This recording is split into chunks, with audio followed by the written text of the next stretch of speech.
So we're going to bypass a couple of sections here. If you want me to go back and read them to you, I will. But it is on crossing the border, a brief historical background, and also defining BPD. I already gave you the definition. This is just a long version of it. But again, if you want me to go through it, I'm happy to. We're going to go on to BPD criteria. This is basically what doctors are looking for. So, number 1, frantic efforts to avoid real or imagined abandonment. Number 2, a pattern of unstable and intense interpersonal relationships characterized by alternating between extremes of idealization and devaluation. Number 3, identity disturbance, markedly and persistently unstable self-image or sense of self.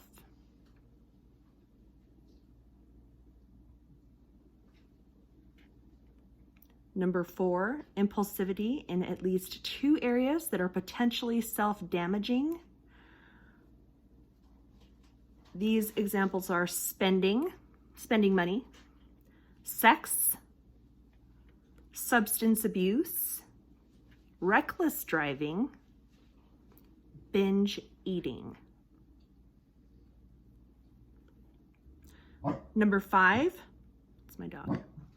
Number 5, recurrent suicidal behavior, gestures or threats, or self-mutilating behavior, like cutting. Number 6, affective mood instability and marked reactivity to environmental situations. Example is intense episodic depression, irritability or anxiety, usually lasting a few hours or rarely more than a few days. I'm feeling like I'm being really aggressive at you, and I'm sorry. I'm not meaning to be. It's just my verbiage and feeling like I'm lecturing you. I apologize. Number 7, chronic feelings of emptiness. Number 8, inappropriate, intense anger or difficulty controlling anger. Frequent displays of temper, constant anger, or recurrent physical fights. Number 9, transient stress-related paranoia. Or severe dissociative symptoms, feelings of unreality. I have that a lot. I feel and see a lot, like I feel like I'm following myself, like I can see myself in front of myself, and it's unnerving. And sometimes I feel like I'm in the living room, but I'm in the hallway by my bedroom, and it's kind of scary. It makes you feel like you're dead or something. As we will see when we examine these criteria more closely in later chapters, the latest DSM-4 TR makes only minor revisions to defining symptoms. The most significant change is the addition of the 9th criterion, which recognizes occasional fleeting episodes of psychosis. Isn't that fun? The constellation of 9 symptoms, which can be subdivided into 4 primary areas towards which treatment is directed. 1, mood instability. 2, impulsivity and uncontrolled behaviors.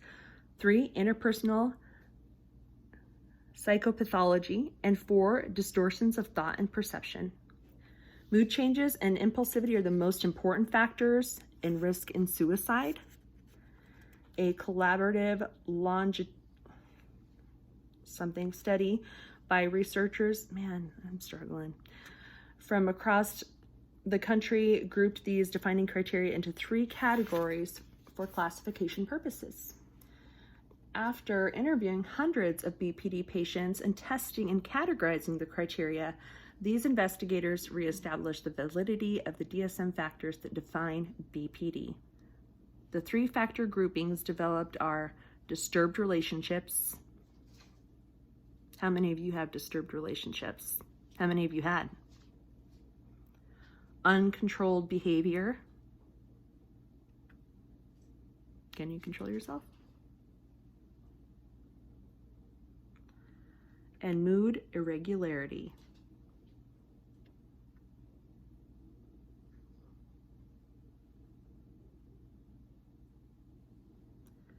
Disturbed relationships encompass problems relating to oneself as well as to others. Identity disturbance will naturally proceed into relationship difficulties. When identity insecurity persists, they often develop feelings of emptiness and meaninglessness. When the sense of self disappears altogether, disassociation from reality occurs. There's Nicole. Are you in there? Are you there with me? Uncontrolled behavior covers destructive impulsivity and self-destructive behavior. Mood irregularity encompasses the remaining criteria. Mood instability often leads to frustration and the expression of inappropriate anger. These intense emotions alienate others, leaving the individual alone and abandoned. Which, I mean, we tell ourselves that's where we want to be, right? Where we want to go, what we want, because screw everybody. We don't need them anyway. These DSM criteria define a categorical paradigm for defining BPD. That is, a person either has it, embracing at least 5 of the criteria, or he doesn't. This conceptualization allows for objective, measurable determinants. However, it embraces all 9 criteria as being equally contributory and allows for the seeming paradox that someone with a supposedly enduring diagnosis of BPD could suddenly be cured of the illness by overcoming even one defining criterion. In contrast, some authors have argued that personality disorders, which are enduring traits, should be defined in a dimensional way.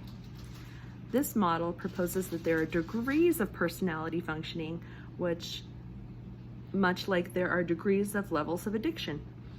Rather than concluding that an individual is borderline or not, these authors argue that the disorder should be recognized along a spectrum by the intensity of exhibited symptoms and by weighing certain criteria and background information proportionately. What do you think? Should it be in categories like it is now, or should it be, done on a spectrum? Should it be done dimensionally? What do you think would be the better way?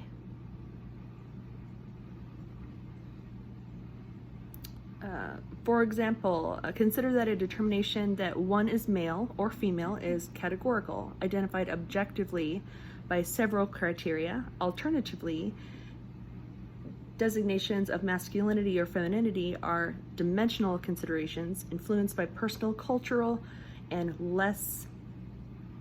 other less objectional criteria. Proposals for the future DSM-5 include consideration, I think we're in the DSM-5 now, consideration of redefining personality access to disorders utilizing dimensional models. And I'll have to check that out and I'll let you know next time. I'm 99.9% sure there's a DSM-5. So we're gonna go and stop for today. We've gone extra long. I'm gonna actually post 2 separate videos for today. So next time we'll go into difficulties in, oh, you didn't see it. Difficulties in diagnosis, coexisting, and related illnesses. Hopefully it's not a yawn like those other sections. And then diagnostic bias. That sounds fun. Oh, quick BPD checklist and the roots of BPD. Oh, goody. That sounds like a good time. All right, well, until next time, send me some comments or questions that I'm happy to answer, and you take care. Bye-bye.